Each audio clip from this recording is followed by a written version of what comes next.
Lo llamó su musa, pero la trató como a un conejillo de indias. Ella gritaba de dolor mientras él la observaba en silencio, y hasta parecía disfrutarlo. Imagina esto. Frente a todo el equipo la obligaba a hacer lo impensable. Su hogar se convirtió en un escenario para juegos demasiado perturbadores como para decirlos en voz alta. Y en la prensa se susurraba que habían perdido por completo la razón, porque Isabela se desmayaba a causa de visiones, que era ese perro blanco que parecía seguirlos a cada paso. ¿Y cómo fue que una vez despertó junto a David, solo para ver su espíritu reflejado en el espejo? Su romance fue un escándalo empapado de sufrimiento, misticismo y perversión. Tienes que quedarte hasta el final porque solo ahí aparece la verdad. La verdad que destruyó su amor. David Lynch e Isabella Rossellini. A finales del siglo XX sus nombres se convirtieron en sinónimo de enigma y controversia. Algunos pensaban que su romance era un elaborado montaje, otros que era una de las historias de amor más intensas de la era moderna. Lo que en realidad ocurrió entre ellos solo lo sabían los dos, y guardaron silencio. Ese silencio continuó incluso después de su separación, pero al fin los secretos salieron a la luz. Su historia se fue armando poco a poco. Confesiones sueltas, deslices de lengua, gestos extraños, insinuaciones.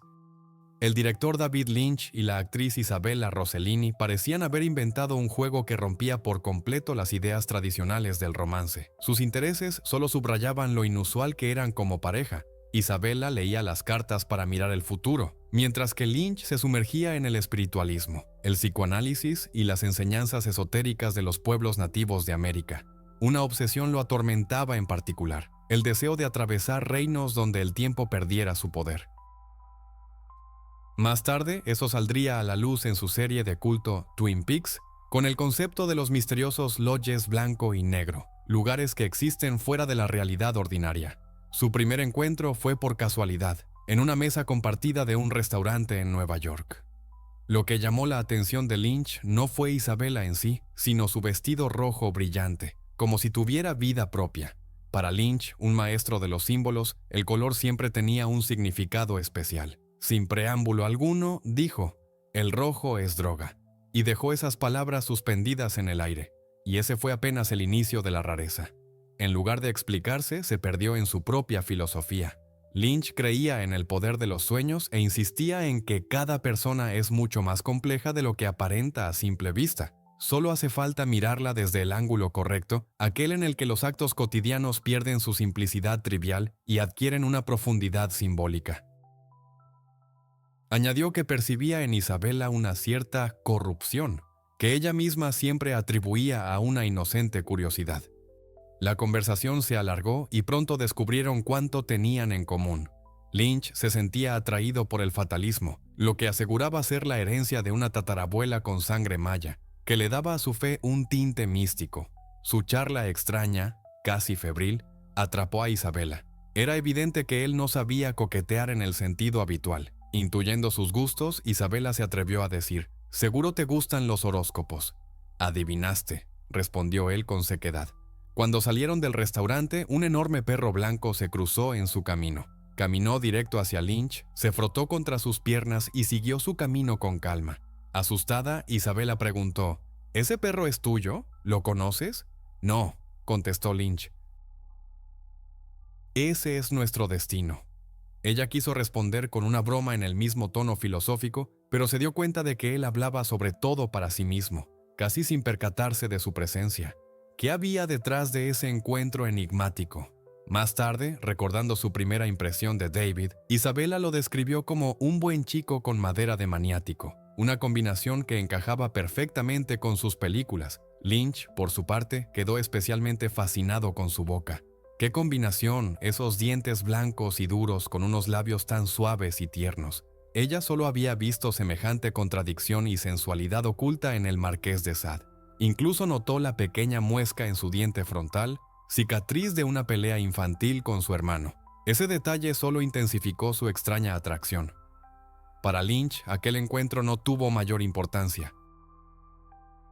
Pero una semana después, su mirada se posó en la revista Screen World, donde apareció una foto de su nueva conocida en una película de los hermanos Taviani. Entonces descubrió que ella era hija del gran director Roberto Rossellini y de la actriz Ingrid Bergman. Ese mismo día, reconociendo su herencia y su talento, le llevó el guión de su nueva película, Blue Velvet. Isabella se sintió inmediatamente atraída por el papel de Dorothy, una cantante de club nocturno con inclinaciones sadomasoquistas. Interpretarla le resultaba extrañamente cercano y comprensible. La depresión de la heroína, esa sensación de miedo sin causa, ella lo conocía de primera mano. En el rodaje, para lograr la máxima intensidad, Lynch le ordenó que atacara con un cuchillo a Kyle MacLachlan, el amante ocasional de su personaje y futuro agente Cooper en Twin Peaks, y que gritara. Su instrucción fue sencilla. En el fondo odias a los hombres. Descarga tu rabia contra Kyle, solo porque es un hombre. Más tarde, Isabella confesó que recurrió a su propia experiencia para encarnar a Dorothy. Una vez, un hombre la había golpeado brutalmente. No recordaba todos los detalles, solo que despertó en una acera de noche, sola. Y lo más fuerte que sintió fue una extraña culpa, como si lo ocurrido hubiera sido de alguna manera su responsabilidad. Ese pasado terrible se convirtió en una clave del éxito de Lynch. Lo curioso es que cuando él le ofreció el papel, no sabía nada de aquel episodio trágico. Isabella se lo contó después, cuando ya estaban más unidos. La respuesta de David fue sorprendentemente perspicaz. Lo adiviné en tus labios. A cambio, él compartió con ella una historia de su primer matrimonio. De su exesposa tenía una hija, Jennifer, que había nacido con las piernas mal formadas. David estableció un paralelismo con Eraserhead, donde el protagonista se convierte en padre de un bebé sin brazos ni piernas. Lynch negaba que hubiera una conexión directa. Insistía en que desde la infancia había aprendido una regla simple: si quieres asombrar a la gente, di en voz alta lo que dices mientras duermes. Todas mis películas soy yo y mi destino. Son muy personales, aseguraba. Los críticos solían reprocharle a sus filmes su oscuridad, esa atmósfera de miedo que lo impregnaba todo. Y después de aquel primer encuentro, Isabella confesó a una amiga: Lynch es un espectáculo de horror, pero me gusta. En esa frase sencilla había una profunda comprensión de su extraña naturaleza. Tal vez Isabella intuía que si su vida hubiera tomado otro rumbo, ella también, como David, habría creado arte terrible a partir de su propia experiencia, transformando el dolor en creatividad.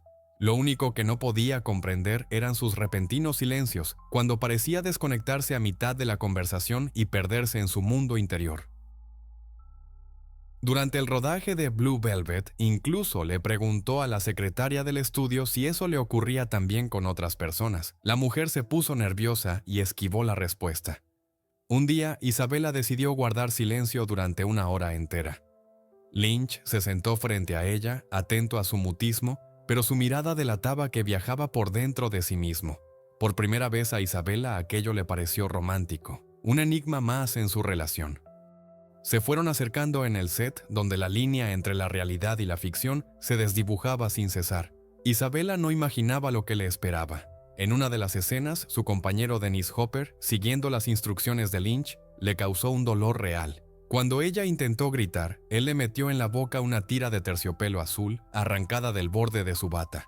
Lynch observaba desde su silla con las manos sobre la cara, espiando entre los dedos como un niño que mira un juego ajeno tras la cerca, con un interés frío, casi clínico. Para Isabella fue profundamente desagradable. Del dolor brotó de ellas un grito primitivo. «Eso es, nena», gruñó satisfecho Dennis Hopper, uno de los maniáticos más famosos del cine estadounidense. Resultó que Lynch había añadido ese episodio brutal al guión sin avisar, buscando el máximo efecto psicológico. No era solo actuación, era crueldad refinada. ¿Pero con qué propósito? El simbolismo de Blue Velvet seguía siendo un misterio para Isabella. Cuando le preguntó a David qué significaba el azul, él respondió que ni siquiera él lo sabía y añadió: «Es mejor que nadie lo sepa», insinuando algo más profundo y perturbador. Un día en el set, Lynch le regaló un cachorro de peluche blanco. «Aliméntala», le dijo. «¿Recuerdas al perro que vimos al salir del restaurante?» El perrito se convirtió en el talismán de su extraño romance. En sus ojos, Isabella siempre veía una expresión viva, como si una parte de aquel perro del destino habitara en él. Después del rodaje, cuando estaban solos, continuaron con su extraño juego. Contarse sus secretos más oscuros e íntimos se sentía como una especie de terapia, donde la frontera entre lo personal y el arte desaparecía. Isabella compartió esto sin cuidado con un amigo, y él fue el primero en difundir el rumor de que Lynch y Rossellini estaban locos, envolviéndolos en un aura de excentricidad y locura. A menudo, después de confesiones pesadas, Lynch se iba a meditar, sumergiéndose en su cosmos interior, mientras Isabella lo observaba en silencio. Leyéndole los pensamientos, él le decía: «Hago lo que quiero contigo, en mi cabeza». Muy pronto esa frase, dicha en privado, llegó a la prensa, alimentando la leyenda de su vínculo extraño. Sus palabras escandalizaron al mundo, que era exactamente lo que David hacía con Isabella. Cada mañana David comenzaba con la misma pregunta: ¿por qué estoy vivo? Y cada vez Isabella respondía: para asustar a la gente. Era la frase perfecta para un artista cuya obra buscaba sacudir y provocar emociones intensas. Lynch le abrió a Isabella un mundo de belleza extraña, casi de otro mundo. Tenía un sentido místico de la estética que iba en contra de los cánones aceptados. En el primer cumpleaños que celebraron juntos, él le regaló un jarrón antiguo carísimo. Isabella se llenó de alegría, maravillada con su perfección. David se acercó, tomó un martillo y de un solo golpe le rompió un pedazo del borde. «Ahora es más hermoso», dijo, encarnando su filosofía. El daño y la imperfección le daban a los objetos una profundidad especial. Sus nociones de belleza eran inusuales. La encontraba en las cosas más inesperadas, en un vaso agrietado, en una mancha de aceite sobre el asfalto, en la piel humana. ¿Puede haber algo más bello?, le preguntaba a Isabella. Solo el humo elevándose al cielo o las líneas de los cables del telégrafo podían competir con eso. Le fascinaban los contrastes, el aceite y el cemento, una fábrica frente al mar. El mar en sí, intacto por el hombre, le parecía aburrido. Solo las huellas de la intervención humana hacían a la naturaleza hermosa. Imagina, por ejemplo, una refinería de petróleo en medio del desierto. Solía decir, encontrando en ella una elegancia dura. Y cuando alguien le preguntó: «Si uno mira a Isabella Rossellini, ¿no es obvio que tu ideal de belleza femenina es más bien tradicional?», Lynch respondió con su estilo enigmático: «Cada uno de nosotros ve la belleza en el contraste de las cosas. Yo no soy la excepción». Admitió que también era sensible a los estándares clásicos, pero siempre los refractaba a través de su percepción única. Lynch e Isabella nunca se casaron oficialmente. Su relación esquivaba las formalidades. Simplemente vivían juntos como amantes y llevaban la casa como esposos. Isabella pensaba que siempre sería así. Lynch no lo veía de la misma manera. «Se parece demasiado a tu familia», refunfuñaba, aludiendo a la semejanza con sus padres, un gran director y una actriz famosa. El romance de su madre y su padre había generado muchas leyendas, pero Roberto Rossellini nunca habló en público de su felicidad. David, en cambio, exhibía su romance con Isabella. Probablemente a ella le habría gustado casarse, lo pensaba con frecuencia. Pero algo había entrado en su hogar junto con las meditaciones de Lynch y le impedía decidirse. Algo oscuro se había instalado en su casa. En los primeros 6 meses de su relación, cuando su influencia sobre él era especialmente fuerte, las ideas de Lynch se volvieron más sombrías de lo habitual, tal vez reflejando conflictos internos y un cambio en su espíritu. Durante el rodaje de Blue Velvet, Isabella comenzó a tener pesadillas en las que Lynch huía de la casa y desaparecía, dejándola sola. Una noche despertó y, horrorizada, vio que David no estaba a su lado. Gritó. Y de pronto lo vio reflejado en el espejo, como si su espíritu se hubiera separado de su cuerpo. El shock la hizo desmayarse. Por la mañana David yacía a su lado, dormido tranquilamente como si nada hubiera pasado. Isabella le contó el sueño. Él solo encogió los hombros y por cortesía preguntó: «¿Te dije algo?». «No», respondió ella. «Tus labios se movían pero sin sonido». «Entiendo», dijo David con frialdad. «¿Qué entiendes?», rió Isabella. Pero él no ofreció explicación alguna. No había sido solo un sueño, era un presagio siniestro. Ningún periódico en Estados Unidos dejó de escribir sobre aquella extraña pareja. Cada gesto y cada palabra de Lynch eran interpretados como mensajes ocultos. Su relación se leía como una obra de arte en sí misma. A veces Isabella sentía que se estaba volviendo loca bajo la presión de la prensa. El trabajo en Blue Velvet terminó. La película le dio un éxito enorme tanto a ella como a la obra misma. Con el fin del rodaje, las pesadillas desaparecieron, como si hubiera escapado de una atmósfera asfixiante. El perrito blanco de peluche que David le había regalado ahora solo juntaba polvo en su tocador, sin ningún poder místico. Isabella podía decir con honestidad que, como actriz, casi había igualado el éxito de su madre en las películas del gran Rossellini. En su libro Some of Me, escribió que las personas de 30 años apenas recordaban a Ingrid Bergman y conocían a Isabella Rossellini no como la hija de una leyenda del cine, de la cual tampoco sabían mucho, sino como la actriz de David Lynch, lo que subrayaba la enorme influencia de él en su carrera. De manera inesperada, Lynch declaró que necesitaban comunicarse con voces. ¿Escuchas voces?, la presionaba. No hablo de enfermedad, hablo de premoniciones. Isabella admitió que una vez, después de la muerte de su madre, había escuchado su voz. En aquel entonces trabajaba como periodista de televisión y estaba entrevistando a Clint Eastwood. Ella esperaba que hablara sobre la violencia en el cine y había preparado una pregunta complicada. Pero Eastwood respondió brevemente que en sus películas no había violencia y se quedó callado. Isabella se descolocó. Y en ese momento escuchó la voz burlona de su madre. Siempre piensa en las posibles respuestas a tu pregunta. Aquello se convirtió en una lección importante para ella. David tenía decenas de historias similares, aunque mucho más aterradoras, siempre ligadas al terror y lo oculto. Si no amara tanto a las mujeres, seguro se habría convertido en un hechicero pagano, dijo Isabella alguna vez. Y fue una definición precisa de su vínculo con el misticismo y de la atracción que ejercía sobre las mujeres. Ella movía constantemente el perrito de peluche de un lugar a otro, como si lo entrenara. Estoy enseñándole a no escaparse, le explicó a David, quizás insinuando inconscientemente su miedo a perderlo. Cada vez con más frecuencia hablaba de tener un hijo, de formar una familia. Lynch se oponía con dureza. Temía tener más hijos, después de que su primera hija había nacido con una discapacidad que él asociaba con sus experimentos en psicodélicos. Esa historia también asustaba a Isabella. Para distraerla, él prometió comprar un vestido con una panza de silicona para que la gente pensara que estaba embarazada. ¿Y si lo uso no por 9 meses, sino por 1 año?, le preguntó ella, probando su seriedad. Lynch solo se encogió de hombros. Mientras tanto, sus extraños juegos de sinceridad habían llegado a su límite. Lynch se aburría. Su energía buscaba un nuevo combustible.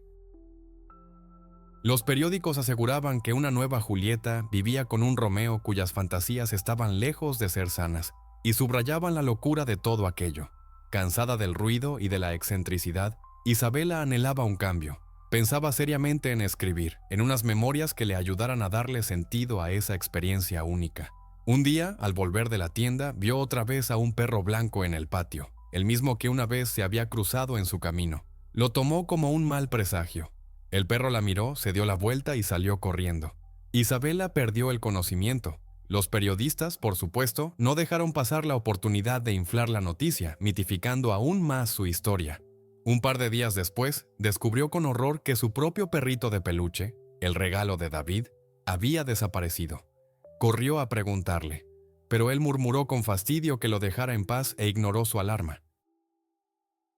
Al día siguiente, en el estudio, Isabella escuchó por casualidad la conversación de 2 mujeres de la limpieza. «Nunca vas a quitar eso», se quejaba una. «El señor Lynch le da de comer en cualquier parte y hay manchas de grasa por todos lados». «Espera, ¿el señor Lynch tiene un perro?» Isabella sintió un nudo en el estómago.